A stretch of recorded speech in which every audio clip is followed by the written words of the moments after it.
Hello, welcome back, everyone.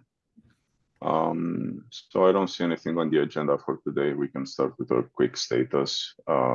If anyone has anything that they would like to share for the status for today, so I don't start naming people, that would be nice. Just one interesting thing.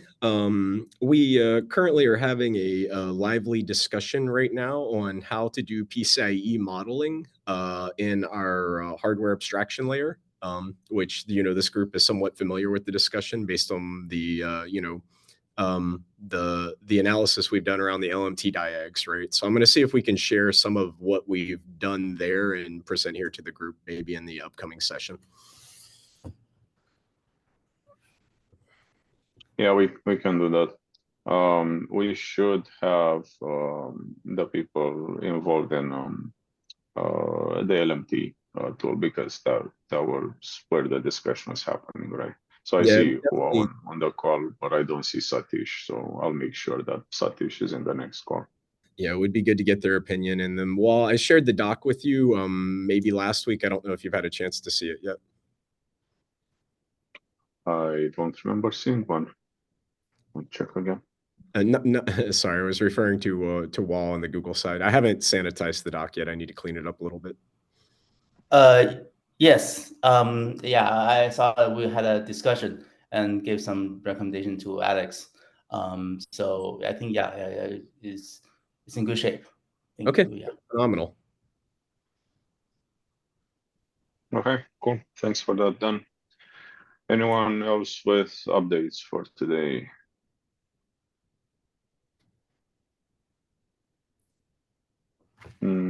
Okay, I guess I'll take that as a no. So the agenda is also empty. So I'll just poll for some questions and or topics right now. Do we want to talk about HWI? Do we want to talk about input parameters? What Giovanni was thinking with standardizing testing structure? Like, feel free to start on one of these.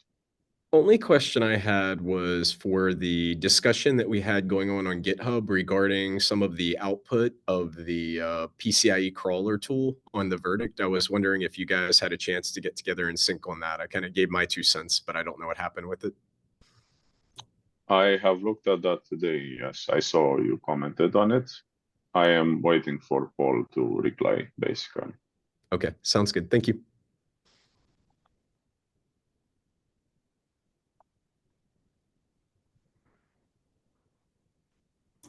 Okay. I don't see anything happening, so I'll just start with a question, I guess. Are we done with the HWA discussion? So do we want to get any work done for that so that we open source it in such a way that it is usable for everyone else? Yeah, I think on my side, due to resourcing, I don't know that we can do that at the moment. I think we need to see some of the diags land and then figure out what is the first diag where we need to intercept that. I want to make sure that there's the business need driving the library rather than the other way around if we can. Okay, that Yeah, makes as sense. soon as the need lands, though, like I'm there to put bodies behind it. So are you referring to an internal need for Google, or is it also relevant if we have an open source collab It one? can be external as well, right? Like team player here all the way. Okay. So I guess that's it would be useful on our side. I don't know, maybe Vincent, do you have any update or opinion on whether this is useful to us at this point? So I think last week's overview was great. Really appreciated that. Then in terms of the scope of the API that you presented, clearly spelling out it's more than the identifier piece. I think the discussion we went into with Marcos around How strict do we want to be in reusing the identifiers that come out of the diag was also eye-opening. I don't think we had super clear consensus other than all agreeing from an engineering perspective that having the same identifier is the sensible thing to do. I think in practice, it didn't strike me that there was sort of unanimous value in having that, at least not in the early phases. So I don't think we're on the hook, to block diags from landing, even if we don't have a common identifier. It's obviously desirable, but I don't think it should block the work that goes on. On the intern side for us, I think redfish is still what we're looking towards, and that's kind of, I think, the big priority is every intercept we can put into redfish looking forward and leveraging the resource management layer from redfish is the goal. A long way of saying I don't think we're blocked on the HWI at this point, and I think if we have diags that just reference different fields, it's maybe a bit of a cringe, but not a unacceptable thing. Yeah, I think that's fair. That matches my understanding as well. I mean, our hands are somewhat tied because of our repair system and the way it works, but I think that's a Google issue, not an OCP issue. Daniel, I see you're unmuted. Do you want to add something? No. Okay. So I just want to point one thing out. Because we have that hardware location identifier in the spec, and it's not specified in the spec itself, like it's open. It comes from a practical standpoint that when we share diags, that also gets to behave like it would be specified. So to give an example, if we have a diag which is used by Google, let's say, and then that is also used by Meta, but Meta has a different way of specifying the location for the hardware than Google has, then a translation layer needs to happen somewhere, probably in the test executor, to say, okay, we are actually talking about the same hardware, but we speak of it in different ways. So this is kind of the compensation, I guess, for the fact that the diag itself does not use the same name as a standard between all of the stakeholders.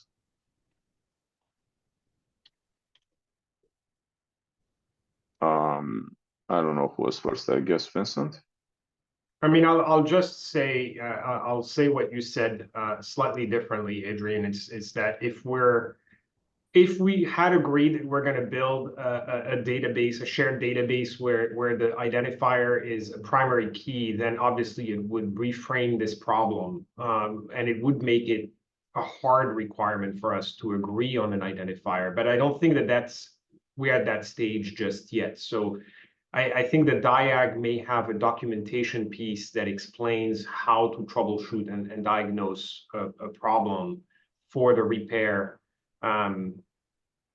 So I'm basically just reframing what you're saying, and I don't think we're there yet. I'm not taking the value of it off the table. I'm saying that I don't think it's a high priority problem. Yeah, I agree with you. I'm not trying to raise its priority right now. I just want to make it clear that there are some implications to going the other way right now, and to make it a bit more clear, even this translation of that's needed somewhere in order to ensure that we're talking about the same hardware piece. This is diverging the longer we wait, or it is increasing in size rather. Which means that at some point, if we get to like standardize the location as well, where if redfish comes around and becomes the de facto standard for that, and it covers everything that we need, then at that point we can dump all of the information which is in that translation into the separate tool, which will then do the hardware identification. Go ahead, Igor. So I'm wondering, do DIACs need to know location identificator?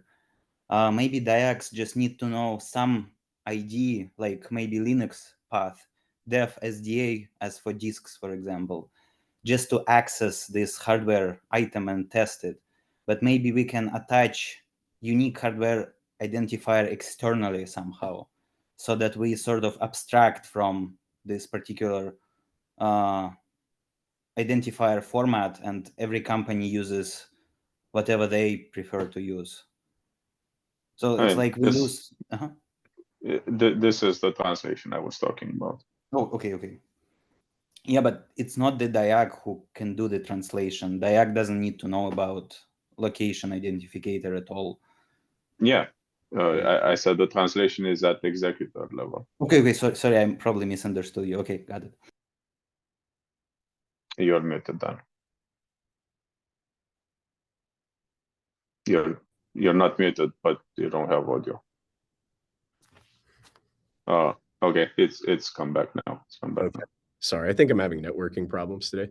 Yeah, one comment on that. Like, I do agree, Igor. The challenge that we've always had in the mapping layer is finding some immutable thing to map. The verbiage in the spec right now basically says we don't care what the ID is, but it needs to be persistent across reboots and stable. For like serialized parts, that's pretty easily. You read a read EEPROM, you get a serial number, and you can map that serial number to anything you want if you know where it's at in the machine. For non-serialized parts like cables and things like that, that translation layer, the problem is it has to move up into the part that talks to the machine, right? Like that's where sort of dictated the HWI implementation and everything else. The question is that a blocker for all diags? Yeah, I don't know, right? For us it is, but I don't know that it needs to necessarily leak into the OCP implementation just because it adds so much complexity.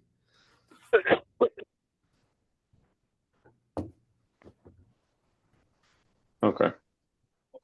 So I guess if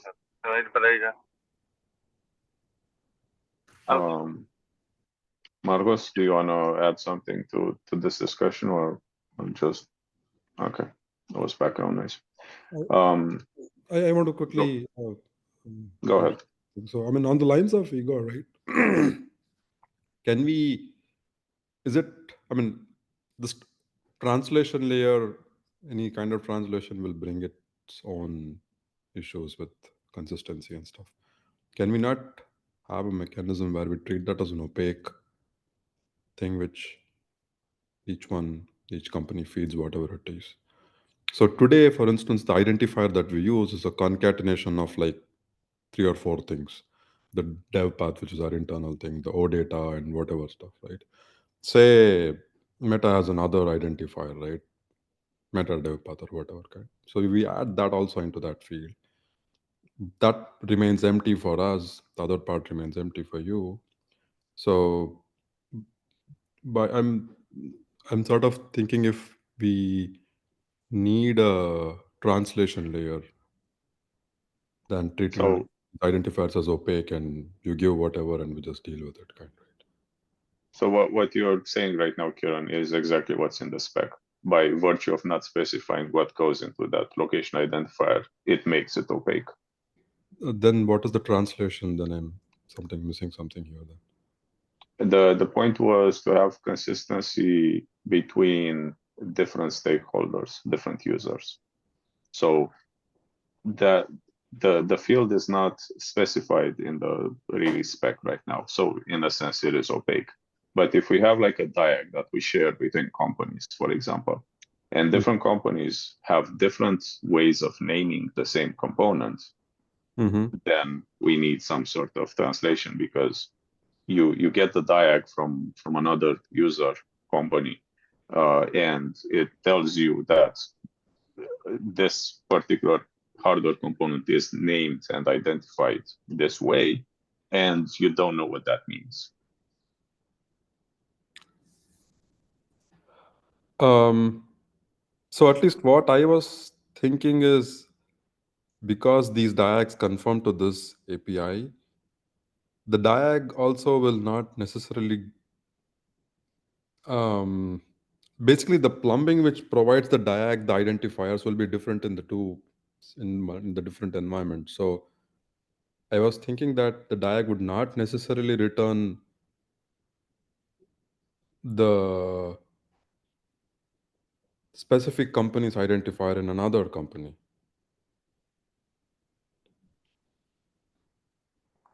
But when you say opaque, doesn't that mean that it's something that you cannot understand like directly, and you need some sort of translator to make it useful?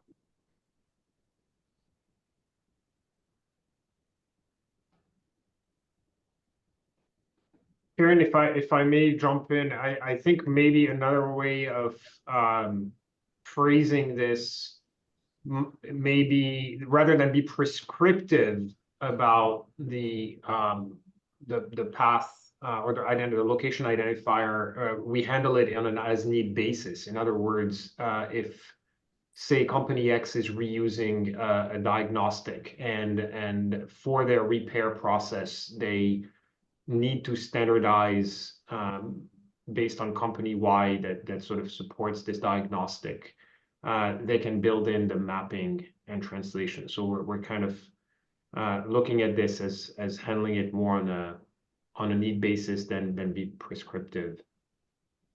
I don't know if that helps. Okay. So in any case, I suppose that at this point we are kind of aligned on the fact that this is not a priority right now, and neither is it a blocker. So for the time being, maybe until we get more critical mass with the published diags, we can shelve this discussion for later on. Maybe what remains a point of agreement, not on the location identifier, but is going back to George's questions on packaging, right? And the sidecar discussion versus the where does the hardware interfaces bits that contributors to diagnostics would load. Are we settled on this? Did the whole PyPI path, is everybody on the same page on that? Not sure I follow the whole argument. Well, I mean, the way I look at it is, if we're going to, I think George's question goes back to where do we put the hardware abstraction? So all the API then presented last week, right? Get the CPU info, get the memory, all those, that API. If somebody wants to reuse that part, how would they do it, right? Do they actually do it in a Python native way? Do they do it as a sidecar service, or do they do it as a using the C++ library, or how is that done? And I think that remains an open question, right, for George. Yeah, we didn't get an agreement on that one. Yeah. The only, so what George was saying was that inside Google, this is currently used along with the Bazel builds and everything else C++, right? And if you want to use that HWI functionality, then you compile it in your diagnostic binary. And the rest of the discussion happening here was that, maybe it's a better idea to keep it as a sidecar, but that comes with some disadvantages and maintenance, because that would separate the language barrier between the diag and the API for HWI. But I don't think we've reached a conclusion there. And what I was just saying is I am not sure if it's relevant to continue the discussion of what is essentially an implementation detail if we're saying that at this point this is not a priority to figure out as a whole. Yeah, I think going back to Marcos, is some of the interest that I'm hearing on using the Python native API. I think the conversation, rather than be prescriptive about the location identifier specifically, if somebody wants to reuse the more hardware abstraction API, like to get component information and details, without being prescriptive in the spec, can they get that by reusing some of the bits that we land in OCP TV Python native? I think that Right now, yeah, right. okay, I think I got your question. So right now, the only way to use that API is to have a C++ code base and to build it along with the rest of the C++ codes in the C++ API. Yeah, I don't want to put Marcos on the spot. He may be busy with other things, but yeah, I think that's the one to if that's the case, maybe that's an offline with George as well, because I think that's an open there was interest on the Python side as well. So if then that means in your view, Adrian, that falls back to using a Bazel build for the Python binding without using the Python native, right? It basically goes back to a Bazel build. Yes, you wouldn't be able to do Python native right now. But even in the sidecar mechanism, I don't know if you can call it Python native fully because you have the sidecar, which isn't Python necessarily. But at the same time, you could say, okay, my diagnostic code and everything is just Python and it's calling some external API, which I don't know what it is, like it's a black box. So everything I'm interested in is Python native. So the argument could be made on both sides. So actually, we do have Python bindings. A lot of our diags are in Python. Yeah, but the question was Python native, Kieran. So Yeah, it's not Python. not bindings to the CPP API. Okay. And to clarify this a bit, the bindings imply the build system and necessitate the build system. So this is where the question comes from. In a Python native, a pure Python environment, you cannot have an additional build system that compiles some stuff. So that's why we have a difference between the bindings. Got it. Okay. So Vincent, if you want to continue this discussion, we can have a separate chat with maybe George and Marcos. We can set that up offline. I think that'd be great, actually, Adrian, and have Paul in as well. Sorry, Marcos, to cut you off.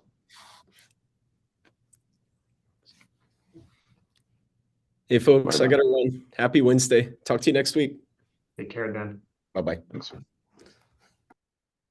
Yeah, sorry I missed the beginning. I was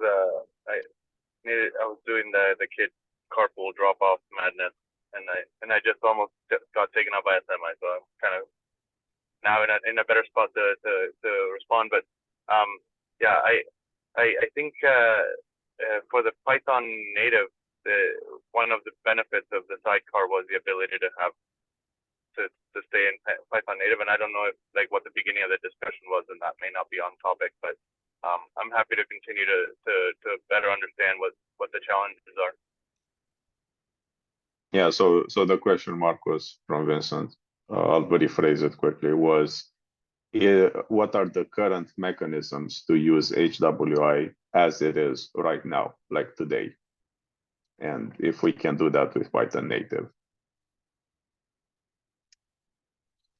All right, so I'll send an email probably, and we'll set up a different discussion for this in a smaller forum. That said, I have a different topic since we're talking about languages. I know this isn't ready for discussion, Igor, but maybe do you wanna like launch the idea in this forum about what we were discussing this week on API languages? Yeah, sure.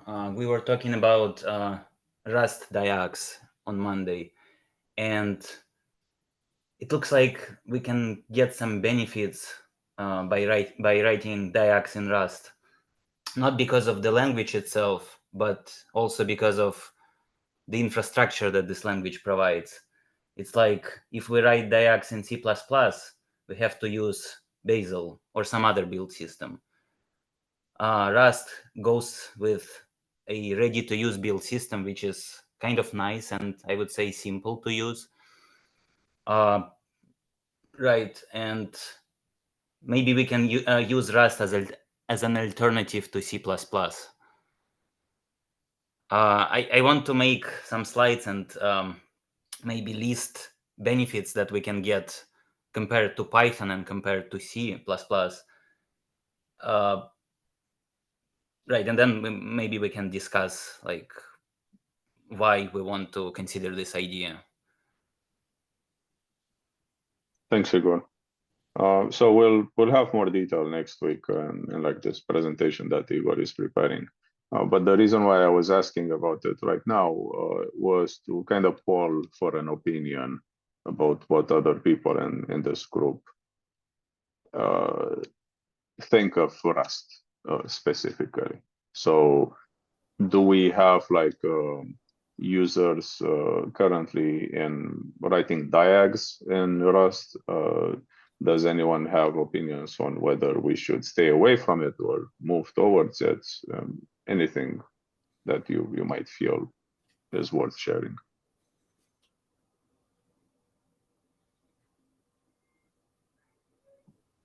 I think one point is with respect to sharing and such, the awareness and competency of the various people in Rust is, I think, the main barrier, even if it is great.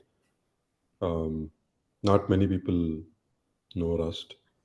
Yeah, I would second that. I think our stack here is on the CI is Go. So I've been mostly doing Go for the past few years. But from a standpoint of diags, do you find benefits in writing the diagnostics in Rust? I don't know what specifically Rust brings, but diags tend to be short running and small pieces of code. So I think some of the benefits of larger systems with concurrency and type safety is probably there, but things like protection against nulls and such are probably less relevant for diags. Most of our diags are reasonably straightforward. Yep. I'm gonna go on. Go is certainly, maybe in fact, probably before Rust, maybe Go is probably more used, I think. I would second that.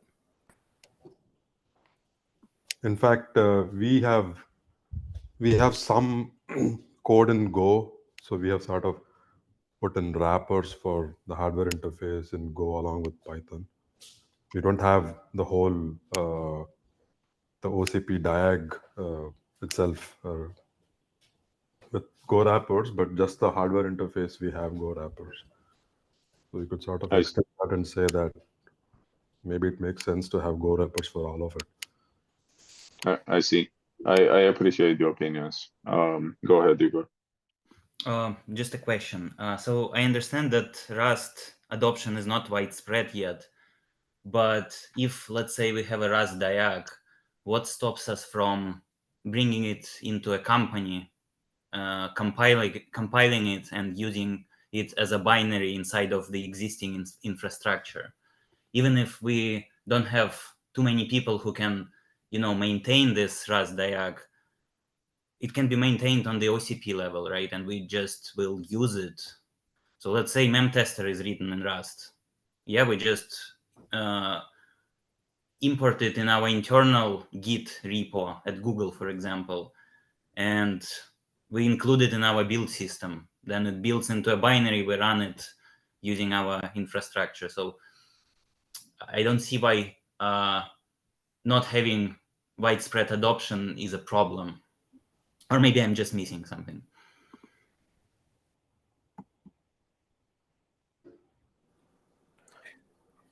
Yeah, but like Kiran said, then we can also consider Go. Yeah. I think just when we came up with the spec, the idea was very much to do an input and output, and that was language agnostic. And we decided on a C++ as a base implementation, and then we would develop separately. And I say we as the collective, Adrian did it, but we have now a Python native version of that. So clearly we could make a diag that meets that spec in whatever language we want. In National Instruments CVI, and in LabVIEW if you want, or in whatever, it doesn't really matter. So it's like, so long as you meet the spec, then it can be used interchangeably in systems that support the OCP diag spec as a viable diag executor. So if somebody wishes to write a diag in Rust, I don't see any really issue. But if the question is, hey, can we convert all of the code we have and so that we're Rust first implementation, that's a different sort of question. It's about how much effort do we provide and how much support do we provide to the users, and what do we focus on based on what will provide the widest adaptability and solve the biggest part of the umbrella. And so I think that's how we landed in C++ and in Python. And if that's enough, or if there's a third language we need to add to that in order to increase our adoption or to add the most value to the OCP diag, that's definitely something we can discuss. But I think there's no resistance of anybody being able to produce a diag in any language that they want, so long as it meets the spec.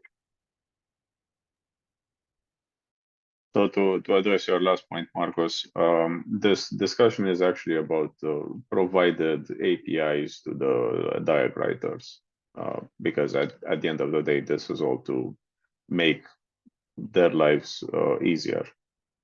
So it's not like rewrite everything in Rust, which ironically you kind of hear in a lot of places. But rather is there a stub layer that a Rust diag writer would be able to use to produce the spec output, similarly to the Python one. Go ahead, Igor. People mentioned Go. I'm not a Go expert, but is there a repo for Go? Like maybe not a centralized repo, but private repos for libraries? Because I don't think there is. You're supposed to provide source code and place it in directories to build a project. Whereas in Rust and in Python, for example, you have repos with libraries and you can pull different pieces of your software together. For Go, I think we need Blaze again to make it work. So Igor, the indexing for Go packages is usually the documentation. There's a documentation index, and that documentation usually points to GitHub repos, which you can then install as a package in your Go application. So there is a tool that can extract source code from Git automatically. Am I right? Correct. And it is part of the Go toolchain. It comes with Go. It's Go modules. Got it. Got it.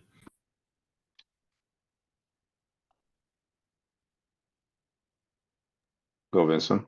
Hey, I think, I mean, these discussions on languages are always the simplest and the hardest, right? Because it's either very obvious you gotta have the binding, or it's a complete open-ended discussion. I think we gotta look at sort of the body of diagnostics that exist that could be ported in Rust much more easily if we had a native Rust API, rather than just openly ask, is there value? Because is there value? Of course there's value. I mean, Rust has picked up incredible momentum in the hardware software interface space, the sort of that bridge, much more so than at any application layer, right? So I think within OCP TV, we speak probably very clearly to the Rust community, but making the call, just writing a Rust native binding, that value proposition in itself is not sufficient. But if somebody comes and says, like, I've got 12 diags that I could port way more easily because they're already in Rust, all I need is a Rust native, then the value proposition becomes significant. But if somebody's going to write something from scratch, then they might as well just maybe rely on what we have. So that's kind of my view on the trade-offs. Thanks, Vincent. Yep. Go ahead, Venkat. Yeah, I actually agree with Vincent's point. I like that, right? Like, so in terms of our family of diagnostics, right? Like, what is the next kind of subsystem or kind of a cross-functional test that we are targeting, and if there's any kind of effort to build that, that could be a good intercept point for us. I mean, the reason I'm also interested in Rust diagnostic with Igor is I have an internal use case, not quite something that can be open source, but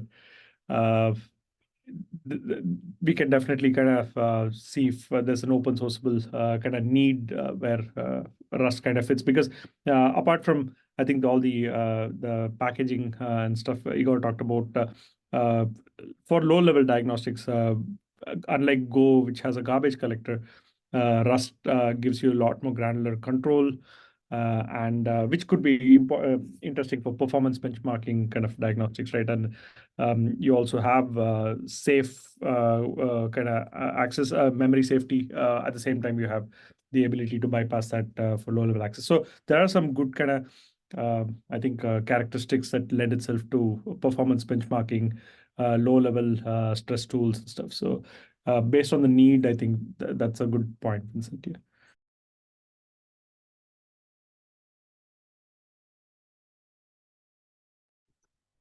Okay. So thank you all for your opinions.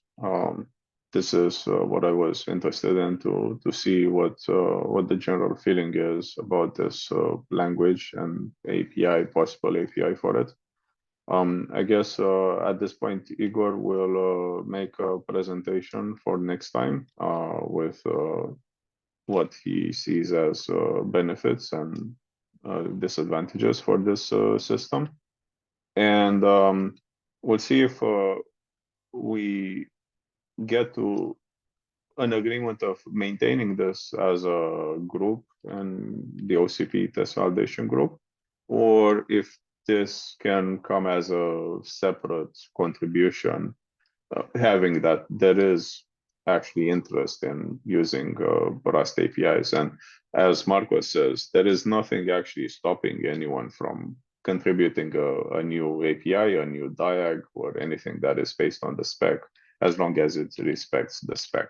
So all of that is still open, right? Okay, so there's nothing else for the agenda. We have like 15 minutes left. If I suppose we're close enough to the end of the time slot. If there's anything else that you would like to discuss right now with all of the people on the group, feel free to do so. Otherwise, we can end early today.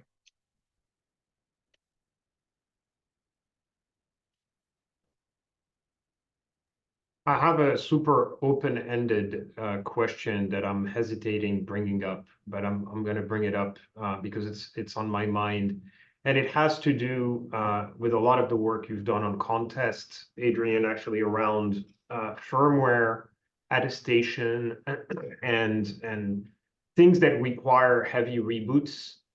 And how do we intercept these types of diagnostics within OCP TV? We've been very focused on non-differentiated sort of server components, the CPUs, the memories, the storage, etc. We haven't had an open discussion around firmware specifically, and yet it's a big part of validation of hardware. I wanted to just poll for opinions on that topic and whether a diagnostic that just singles out firmware or just focuses more on the firmware part of the validation has been in scope for anyone. So kind of a bit broad topic. Sorry to bring it up so late in the chat. We can put it off for next week, but I was curious on people's thoughts on this. I have raised my hand, so I'll start Go with an for it. opinion.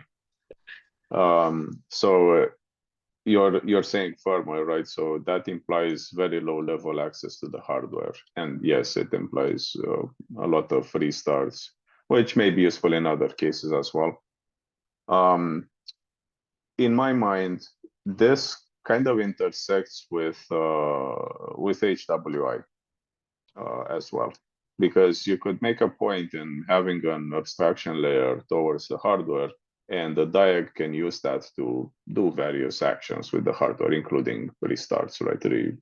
Reboots of the whole machine. Now, I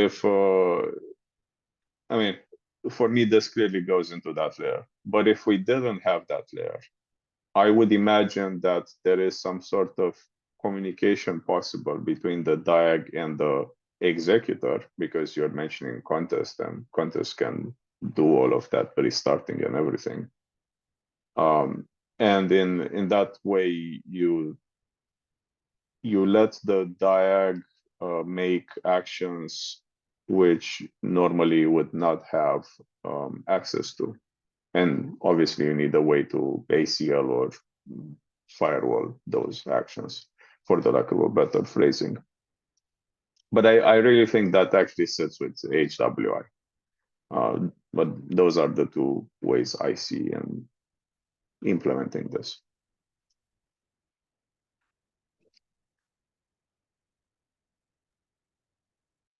Okay, we can pick up the conversation again later. I do see, for example, the validation of hardware in our workflows. For example, when we apply a new firmware, say for a GPU or a storage device or whatever it is, the validation of that firmware itself has a sort of scope and a body of its own, right? So I can see value in having a diag that basically validates that firmware. But I don't think that we've had a firmware diag called out explicitly in our discussions so far. So here's another way of looking at this. In the examples that we've had so far, maybe I'm referring to more internal stuff, I guess, but contest is open source.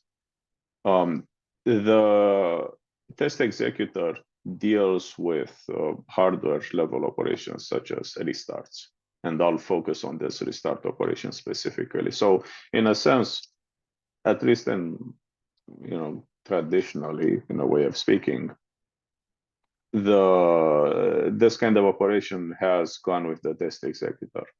However, given the spec, as an API between a possible aggregation of diags. And so if we take contest or virtual client or the proposal that Giovanni was talking about last time, you could imagine a diag which is actually aggregating multiple other diags. One could be like in a series of steps, for example. And one could be like deploy this firmware. Then another step is like reboot the machine. And then you have something else which produces the same kind of output again, because in this aggregation, the whole point is like you pipe all of that output in the higher levels. And the third one would be like validate whatever thing you want for the firmware and outputs only diagnostic messages. So I know this is very high level and very fuzzy and ambiguous, but there are architectural patterns that we could apply to this, which we are already using. Go ahead, Marcus.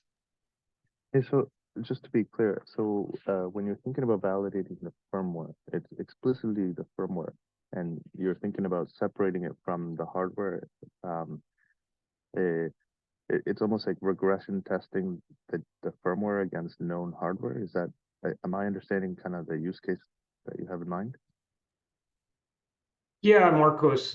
Generally speaking, it's almost like the target of the diagnostic is indeed the validation that the applying this firmware, whether it's a forward upgrade or a rollback, ensures a series of performance, reliability, objectives for the hardware. But the body is it is actually to be used by the firmware developers to ensure that a known issue or performance target is met, which I'm sure you see very often in your space. Applying and upgrading firmware to yield sort of a pass-fail criteria. Interesting. Yeah, I guess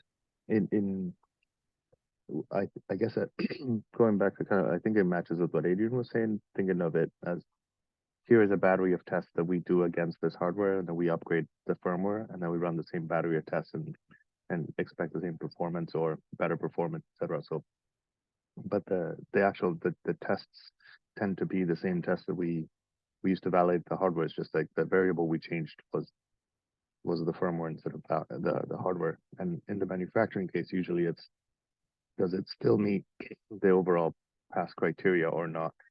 So it's a little more, I think what you're describing is something more upstream about validating the firmware as part of the release process of the firmware, which would be welcome coverage from the consumer downstream.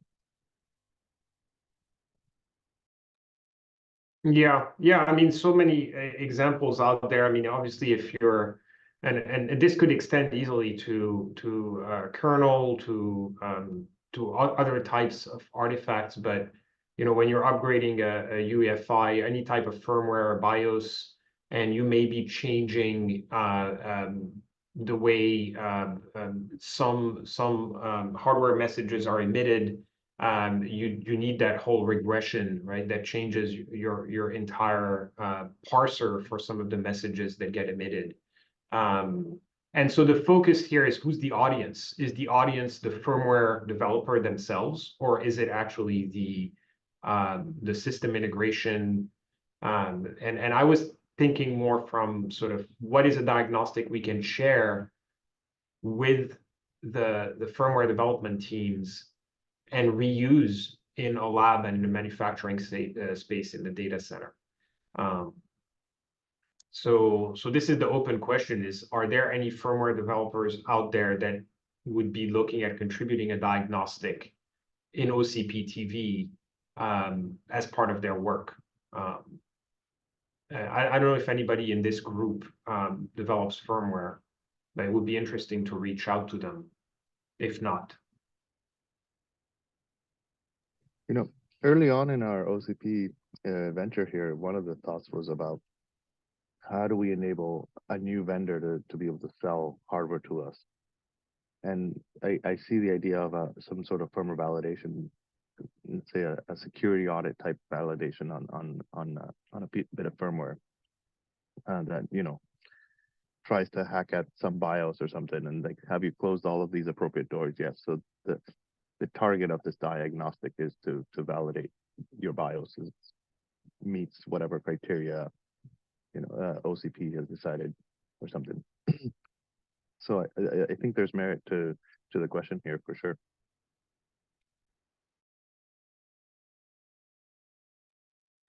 All right, guys, I gotta drop. Thanks, Aaron. Yes. Okay, so I guess this discussion has been started, and whenever someone has any opinions or any update on this, feel free to like drop it in a call. Okay, we're 4 minutes away, so I guess we can call it for today. Thanks everyone for the discussion today. It was very interesting and insightful, and we'll see you next week. Thank you. Bye.